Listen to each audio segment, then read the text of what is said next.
Assalamu alaikum, my name is Isra. Welcome back to Muslim Healthy Minds. Today we'll be discussing common myths about mental health in Islam.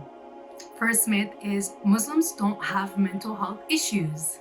Research shows that 1/4 of Muslims report having anxiety disorders and a higher rate for mood disorders. And to let you know, that's only the reported cases. So there's also others that have been suffering and have not been reported. The rates for mental health issues for Muslim and non-Muslim are very similar. And for Muslim, we have an additional challenge that we face, especially if we're living in a non-Muslim country.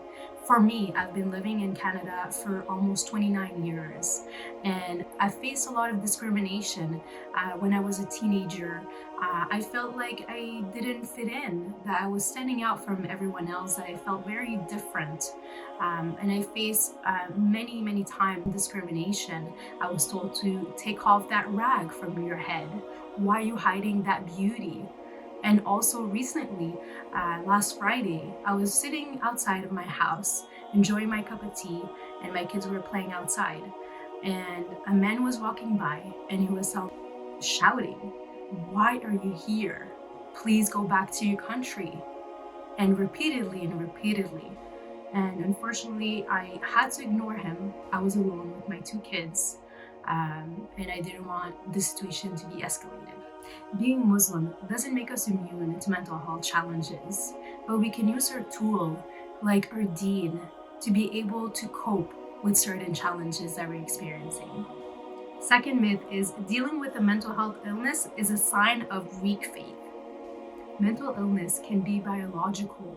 It can be caused by an imbalance of chemicals in your brain. It can be genetics.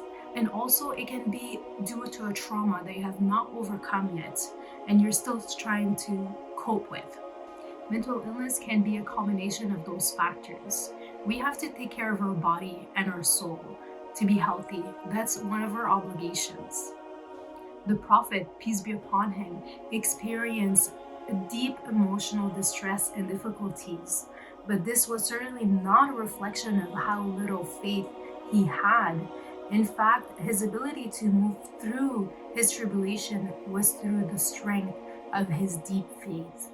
The third myth is that the field of mental health is a modern invention and not part of our tradition as Muslims.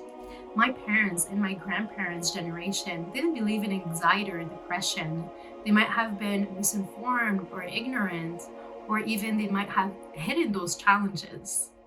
Many Muslim scholars contributed in expanding our knowledge about emotions, mind and body connection, mental health issues, or even psychological treatment.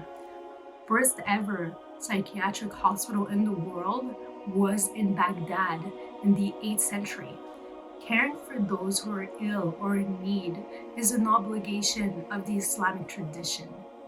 If you're someone who's struggling with their mental health, take our Prophet, peace be upon him, advice and seek out help when needed. Comment below if you ever experience discrimination about your faith. I would love to hear your stories. Thank you again so much for watching. Please don't forget to subscribe, to share, and like my video. Assalamu alaikum.